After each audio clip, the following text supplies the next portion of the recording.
మీరెవరు?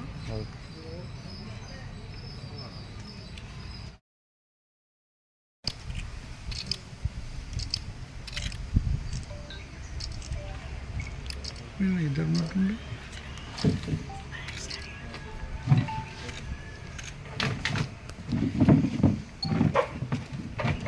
ఎక్కడ ముందు పోరా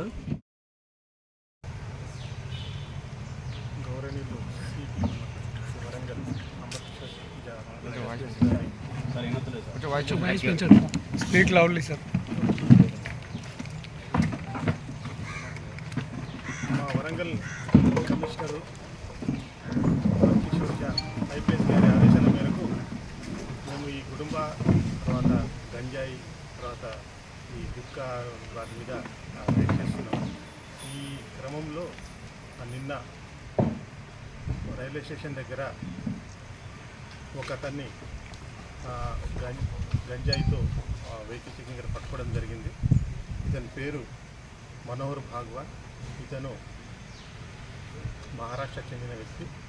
ఇతను ఆంధ్రప్రదేశ్ చెందిన తుని పట్టణంకి వెళ్ళి గంజాయి తీసుకొని మనకు కాజీపేటలో వచ్చాడు. కాజీపేటలో బయట అమ్మనికి ట్రై చేస్తే అక్కడ వీలు కాకపోయేసరికి మళ్ళీ గోల్కొండ ట్రైన్ ఎక్కి మన గన్పూర్ స్టేషన్లో గన్పూర్కి వచ్చాడు. గన్పూర్ స్టేషన్లో ఆర్పిఎఫ్ వాళ్ళు చెక్ చేస్తుంటే ఎక్కడ పట్టుకుంటారని చెప్పేసి మన రైల్వే స్టేషన్ దిగి బయటికి రావడం జరిగింది. బయటకు వచ్చిన తర్వాత బయట ఉన్న మన పోలీస్ ఆఫీసర్స్ ఇక్కడ వెహికల్ చెకింగ్ చేస్తుంటే వాళ్ళని చూసి పారిపోతుంటే ఎందుకు పారిపోతున్నాయని చెప్పేసి పట్టుకుంటే అతని దగ్గర 7 కిలోల 100 గ్రాముల గంజాయి దొరకడం జరిగింది. ఈ గంజాయి సుమారు 1,77,000 రూపాయల వర్తగలదు. దీన్ని పంచుల సమక్షంలో సీజ్ చేసి కేసు రిజిస్టర్ చేసి అతన్ని అరెస్ట్ చేయడం జరిగింది. ముఖ్యంగా ఇతను లోకల్లో ఎవరైనా కొట్టారేమో అని చెప్పేసి వెరిఫై చేయడానికి ఇక్కడ దిగి అమ్ముదామని ట్రై చేసిండు. అది అతన్ని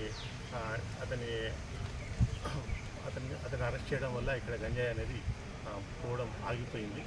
ఈ గంజాయి పట్టుకోవడంలో ప్రతిభ కనిపించిన ఇన్స్పెక్టర్ రాజు గారు, అదేవిధంగా ఎస్ఐ వినయ్ కుమార్ మరి వారి సిబ్బంది, అదేవిధంగా టెక్నికల్ టీం సల్మాను, అది ఆర్పిఎఫ్ సిఐ కృష్ణ గారి సహకారం కూడా ఉంది. అందరికీ కూడా సిపి గారు వారి పని మీద ప్రతిభ కనిపించినందుకు హర్షించారు. వీళ్ళకు కూడా రివార్డ్స్ ఇస్తాం.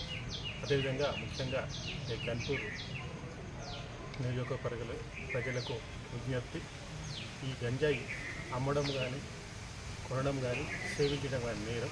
మీ తరఫున పత్రికా విలేకరులు కూడా మన తల్లిదండ్రులు కూడా మీ ఏరియాలో ఎవరైనా సరే ఈ గంజాయి అమ్మినా కొన్న సేవించినా మాకు చెప్పాలని చెప్పేసి ఈ గంజాయి అనేది ఒక సమాజంలో పేగు లాంటిది. దీన్ని మనమే అరికట్టాలి. ఇటువంటి ఏదైనా సమాచారం ఉంటే మాకు తెలుపగలరు. మేము వారి మీద కేసెస్ రిజిస్టర్ చేస్తామని తెలియజేస్తాం.